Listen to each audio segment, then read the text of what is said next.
Hello everyone, welcome back to my channel. आज की कहानी हमारी लोमड़ी और हाथी की।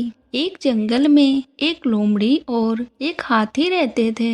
दोनों में बहुत अच्छी और सच्ची दोस्ती भी थी। दोनों ने एक दिन मिलकर आपस में बातें की और लोमड़ी ने हाथी से कहा कि क्यों ना हम नदी के उस पार जाकर तरबूज खाकर आएं। हाथी डर गई और आनाकानी करने लगी और फिर लोमड़ी से कहा कि अगर हम तरबूज खाते हुए पकड़े गए तो हमें बहुत मार पड़ेगी। तब लोमड़ी ने कहा कि हाथी तुम बहुत डरती हो। इतना कहकर दोनों नदी की तरफ निकल पड़े। नदी के पास पहुंचकर लोमड़ी हाथी से कहती है कि हाथी मैं बहुत छोटी हूँ, मैं नदी को कैसे पार करूँगी, मैं तो नदी में डूबकर मर जाऊंगी। तब हाथी ने कहा कि तुम मेरी पीठ पर बैठ जाओ और मैं तुम्हें नदी पार करवा दूंगी। उसके बाद दोनों नदी के उस पार पहुंच जाते हैं और खेत में जाकर वह बहुत मीठे मीठे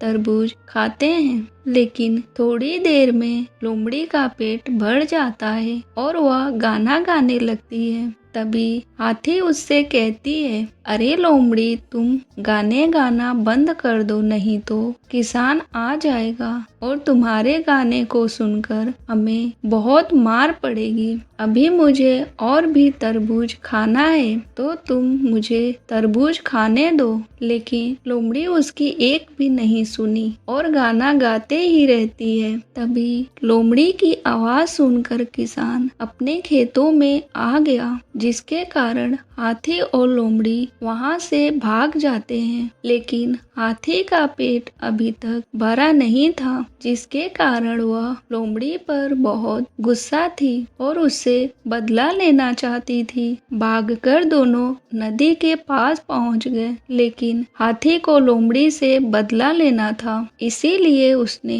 सोचा कि जब लोमड़ी नदी पार कर रही होगी तब मैं उसे नदी में गिरा दूंगी। नदी पार करते समय हाथी लोमड़ी को गिरा देती है। लोमड़ी मदद के लिए हाथी को चिल्लाती है, लेकिन हाथी उसकी एक भी नहीं सुनती और तभी लोमड़ी को समझ में आ जाता है कि हाथी ने उससे बदला लिया है। बुरे लोग के साथ हमेशा बुरा ही होता है। हेलो, आगे और भी ऐसी कहानियाँ देखने के लिए प्लीज मेरे चैनल को सब्सक्राइब करें। बाय।